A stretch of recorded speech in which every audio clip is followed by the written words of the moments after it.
What is up, ladies and gentlemen? Appreciate you guys for checking in with us. You are watching Off Script, and this is the live halftime show with the Lakers and the Heat NBA Finals game number 4. All right, and got my man Fat Cat. I'm your boy Scotty in the building.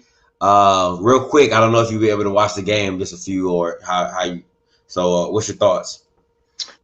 So I keep saying it. Tyler Hero scares me so much.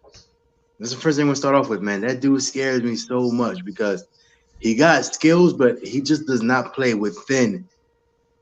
I don't think he plays within the game. Like, he doesn't let the game come to him, if that makes, you know what I'm saying? Like, he forces a lot of stuff, bro. And it's just like, why? Like, let the game come to you, man. You know what I'm saying? Mhm. But other than that, I think they're doing a great job containing LeBron, obviously. You know what I'm saying? Hey, I was going to ask you this. Do you think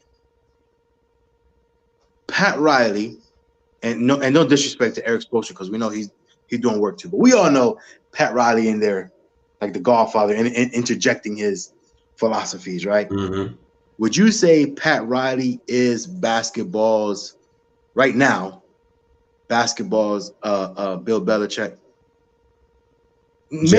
Jerry West. Maybe not on that level because Bill Belichick is, but somewhat. Jerry West.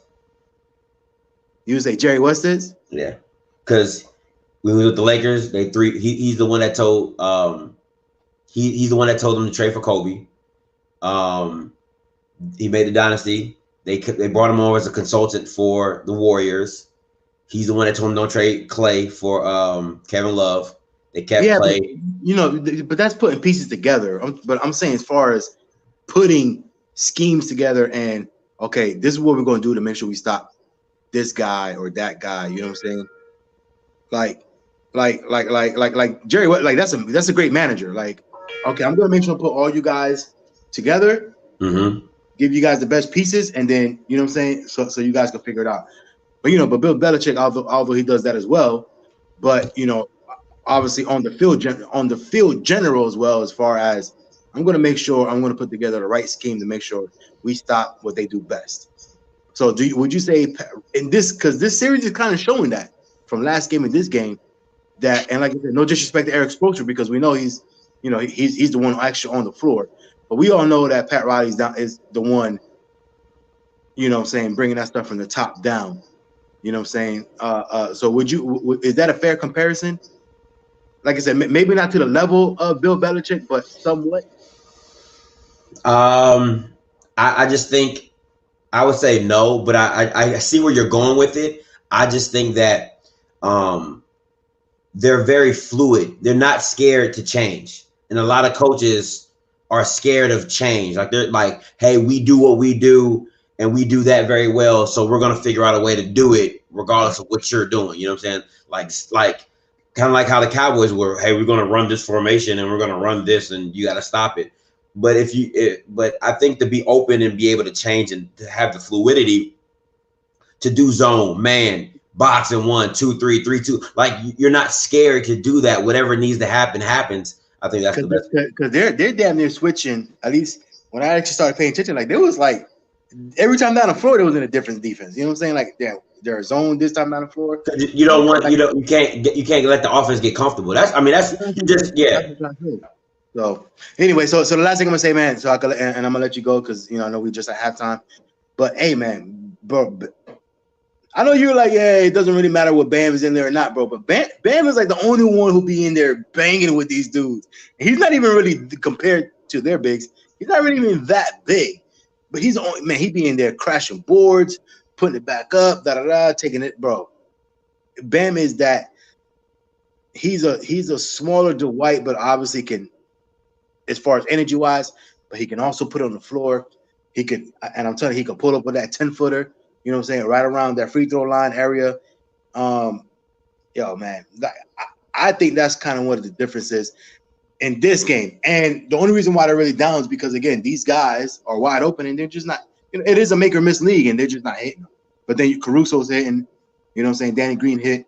this and that and third. So, like I said, when you got your role players that are, even though LeBron and all these other guys, you know, and they're having bad games, but if you're wide open, you're not making your shots, and then they come down the floor and they make their shots, there goes that 4-point difference or whatever it is right now.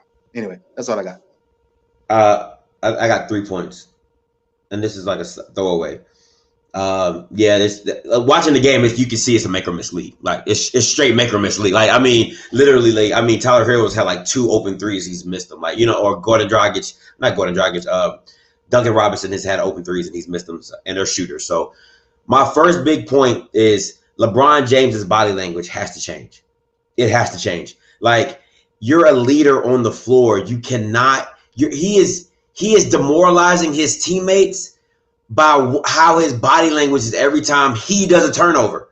I'm like, bro, that was on you, and you're getting upset at AD, or you're getting upset at, you know, Caruso or whatever.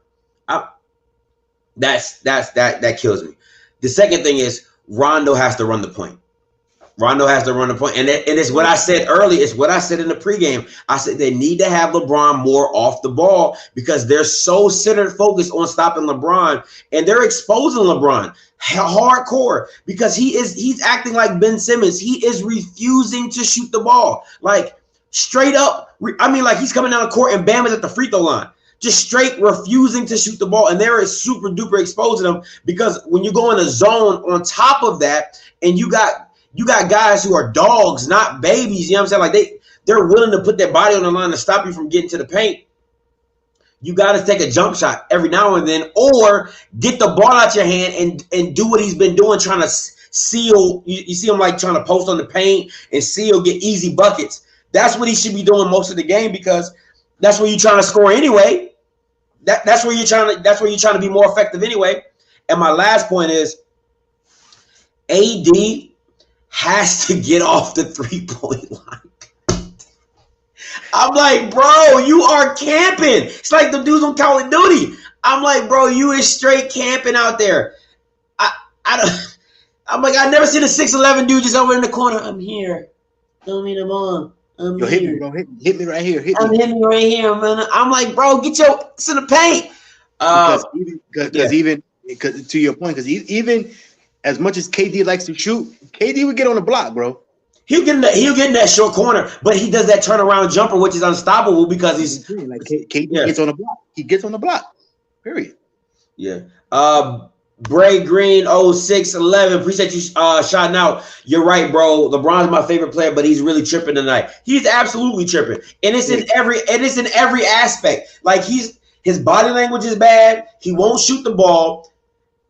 He's not being productive. He's complaining at every time down the floor. Is getting on my nerves. And I'm like, bro, just play the game. They're gonna call it. Like, relax. They are going to call it. I swear I've said this though. No, you said he complains. We all know he complains. But I'm just saying it's getting on my nerves because of the simple fact is, like, you're not doing anything special to even complain. Like, I'm like, you got like 8 points. Like, I can understand you going for 20 and Bama's just taking your head off and they're not calling nothing. You're not be impactful some other way because you're not taking the challenge of guarding anybody. You're sagging off. You're not guarding the best player. So I don't understand. He got 8 points and 5 turnovers. He damn near got a double already. He about to go for quadruple double. You see what I'm saying? So it's like you're impacting your team more negative than positive, and they've made runs with him on the bench. So it tells me that they're feeling more comfortable with Rondo running the point, and people are getting the movement, and it's not that pressure. It's like when people used to play with Kobe, and they say Kobe will look at him when they shoot. You know what I'm saying? He'd be like, because that's supposed to be his shot. I'm not saying LeBron is doing that, but it's just feeling like LeBron he has this aura that's hovering around the team. You're bringing the rest of the team down with every single time you're complaining. Exactly. Like, we get a turnover, we're running back on D, and you over there complaining to the rest. We're like, wait, bro, can you get back to? Like, we didn't help down here. You know what I'm saying? So, go ahead. No, go ahead. Well, I mean, I was going to read a comment, but go ahead. I mean, I was going to say the same thing, man. But well, first of all, where's your boy at that said your co-host over there smoking crack? Talking about LeBron can't shoot.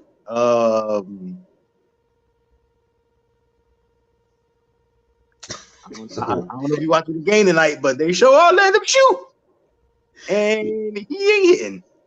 And granted, I know everybody has a bad game, but he's not even shooting. He's not even trying to shoot. That's the thing.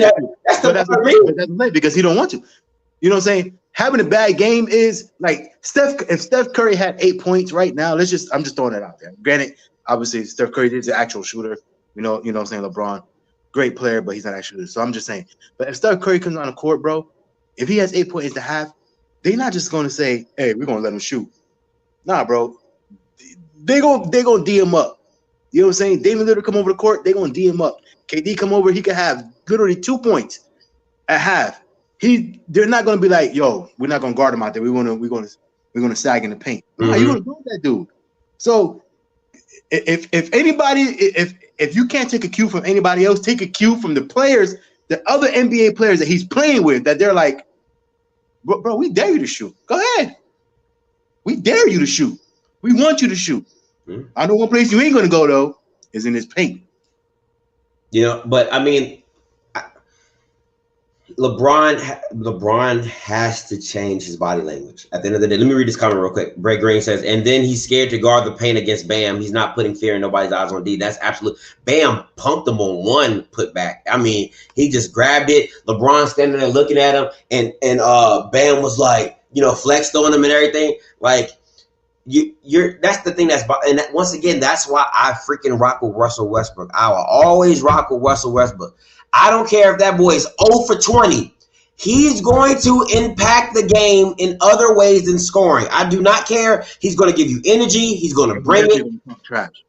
He's going to talk trash. He's going to have the intensity, and he's going to keep that level of play up high, regardless of what the box score looks like for him. You see what I'm saying? So, granted, he's not the best closer. Granted, he takes the worst shots, but his mentality in the game is what I love about him so much. And I feel like LeBron is lacking that today. I'm not saying that's not what he does on an everyday basis, but to me, you're acting like a front runner when you're down in the dumps, you're not having a good game, and you're still not being that leader that they want to see you as. But in game 2, pretty much. But the last thing I'm gonna say, because I know game about to right. So the last thing I'm gonna say real quick. So it's funny you saying, man, because it's true what you're saying, right, bro? You got to impact the game in other ways, and you got to have Rondo run the point. But if you actually look at LeBron, bro, like he's not that guy that's gonna like, you know what I'm saying, kind of go around screens, keep moving. Like if he don't got the ball in his hands, he's just kind of just like standing there. Yeah, you know what I'm saying? Like, bro, go set a screen, bro. Go around the screen, like play off the ball. But if you don't got the ball in his hands, like it's like he just completely out to play. You know what I'm saying? And you can't do that, man. You got to find other ways.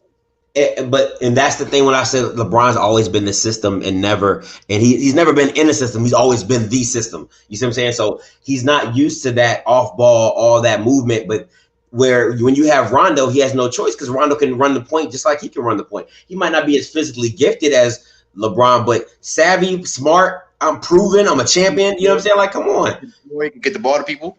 Simple as that. Simple as that. But so we're gonna cut this short. The game's back on. Appreciate you guys for rocking with us. We're gonna do a post game. Stay tuned. Got my boy Fat Cat. I'm your boy Scotty. Off script. We'll holler at you on the next one. All right. Peace. Later, man.